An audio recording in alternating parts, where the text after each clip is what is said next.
Hey everybody, this is Rick, and I'm bringing a video to you today to talk about something that's really important to me and should be important to everybody, from all other people that are blind or visually impaired, to parents, to teachers, to service providers, and agencies that serve people with disabilities. And that topic today, ladies and gentlemen, is independence. We have to ask ourselves a few very important questions. Do we, as blind people, live by our independence, or are we sheltered?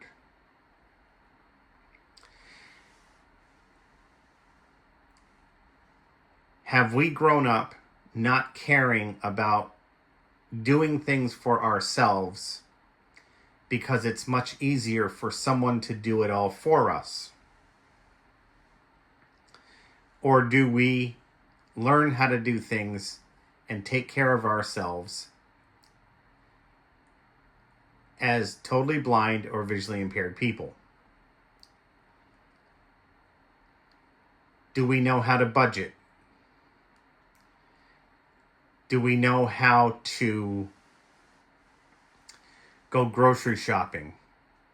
Do we know how to do laundry?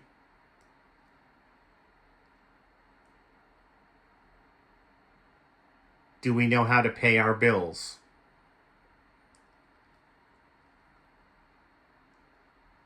Do we work for ourselves or work for the man on the clock? Either way.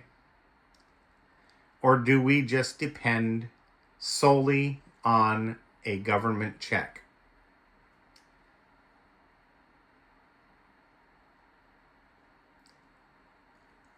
Are we living independently as blind people if we're still living at home with our parents or other people that we might be living with, grandparents, aunts, uncles, cousins, sisters, brothers, whatever it might be? Are we living independently in their homes by doing our part? Paying our own bills, cooking our own food, doing our portion of the house cleaning? Or are we letting those people do all of that stuff for us, and we just sit there because people tell us, you can't do that, you shouldn't do this, you can't have this friend, you can't have this relationship? And the reason that I'm not appearing on this video today, ladies and gentlemen, is because I want people to learn how to do something that most people don't do very well. And that is, I want you to listen. Because people can make judgments about us as, blind people and or sighted people, no matter what it is. People can make judgments about us by how we look, how we smile, our eye contact, the way our hair is combed, the kind of clothing that we wear, and stuff like that. People can make judgments of those things all the time. But do people really learn how to listen? I believe truly that God gave us one mouth to speak with and 2 ears to listen with. So which one do you have more of? More mouths or more ears? And you have to think about this. Because you have one mouth, you need to learn how to say very little. And because you have 2 ears, you need to learn how to listen much. And that's a big part of communication. A huge part of communication. People don't listen enough. But some of the topics that I plan on covering in upcoming videos deals with these very things: communication, independence. And it's going to anger a lot of people that are blind or visually impaired. It's going to anger a lot of parents. It's going to anger a lot of caregivers. Some parents are going to be angry because they have power of attorney. So they have fiduciary responsibility of taking care of the blind person or visually impaired person's finances.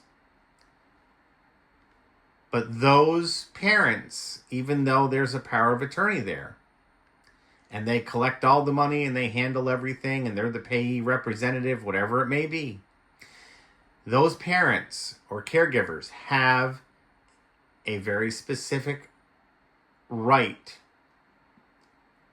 and responsibility to answer to that person that they have the power of attorney with.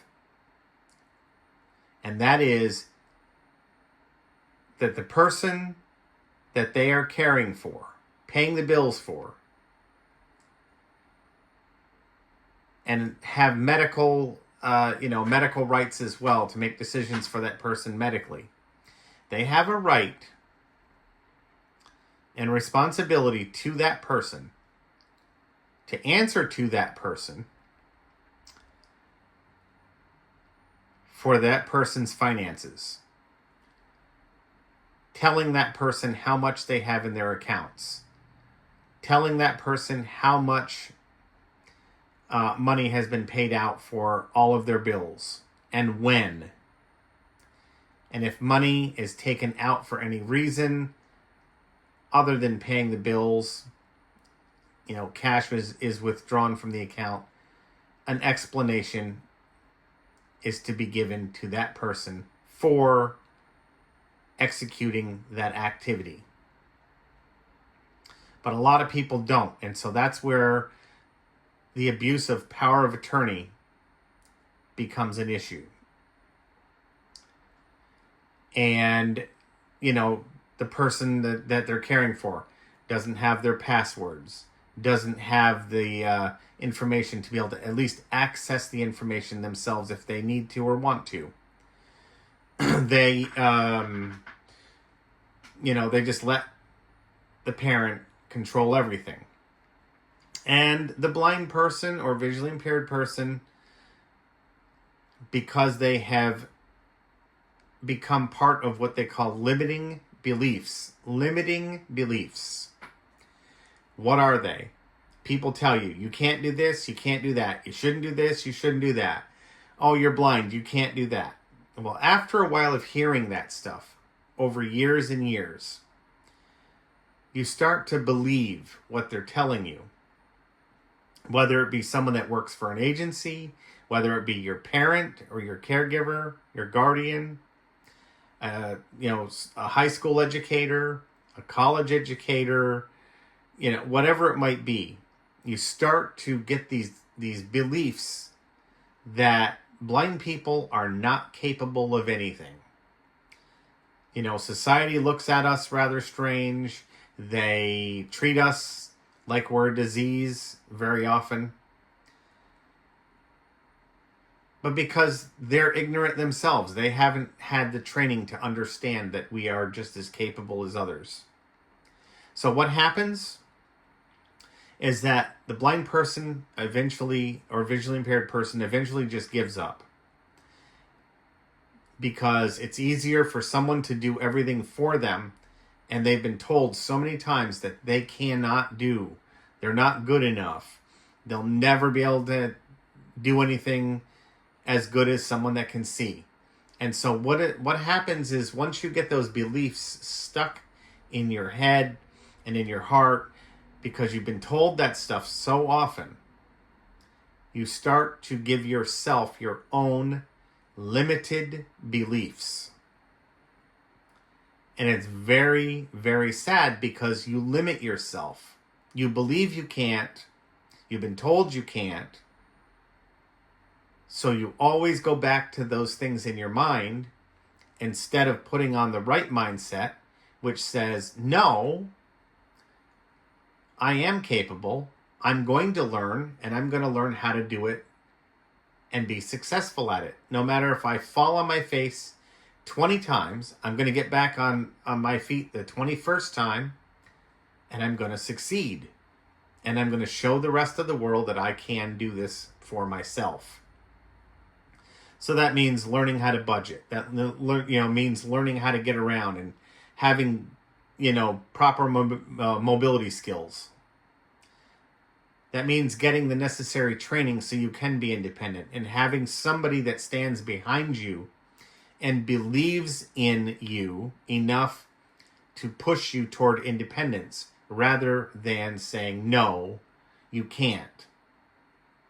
And, these are things that we as visually impaired and totally blind people fight with and deal with every day of our life. We're always constantly having to prove that we are equal with everyone else. And so it's a constant vicious battle that we have to deal with every day. So in the upcoming series regarding, do we as blind people live by our independence, or are we sheltered, is going to cover a lot of this stuff in detail. And as I said, it's going to anger some blind people, because there are people that would rather sit home and depend on a government check and not work. And there are some that do go out and work. Then there are some situations also. So we've got to look at everything. There are some situations as well where blind people are qualified. They go out and they apply for work and they can't get it. But yet it's given to somebody out there that can see. That's less qualified than the person that is totally blind or visually impaired. Employers do not like to make accommodations. And this is why I believe almost 92% of all people that are blind or visually impaired do not work. So it's the fault of society, and some of it, a good majority of it though, is the fault of the person that is blind or visually impaired. How many people in their 30s, 40s, and later still live with their parents? And how many of those people actually do anything for themselves living with their parents? How many of them know how to budget? How many of them know how to grocery shop? How many of them know how to clean? How many of them know how to cook? How many of them give a damn enough to want that independence so much that they're willing to fight for it? There are some of us that care enough about it. But then there are so many of us that don't. So we will cover a lot more of this stuff in upcoming videos where I will be on screen where you can see me. But I did want you to hear me on this video because it's a lot more important for you to hear than for you to see. So we're going to cover everything with respect to independence. And we're going to, really dive deep into it. And some people are going to hate it. Some people are going to listen to it and walk away from it. Some people are going to listen to it and walk away from it and actually do something about it.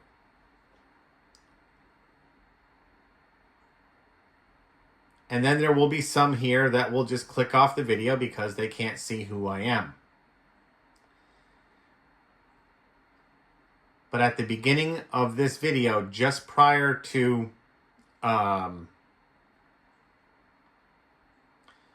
just prior to the video being made, I said, well, do I want to put a photo of myself in place, or do I want to just upload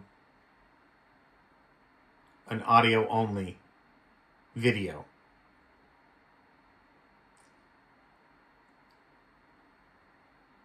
Well, it was important to me.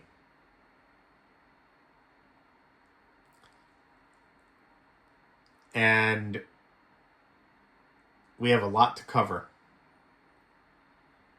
in the upcoming series. Do we as blind people live by our independence, or are we sheltered?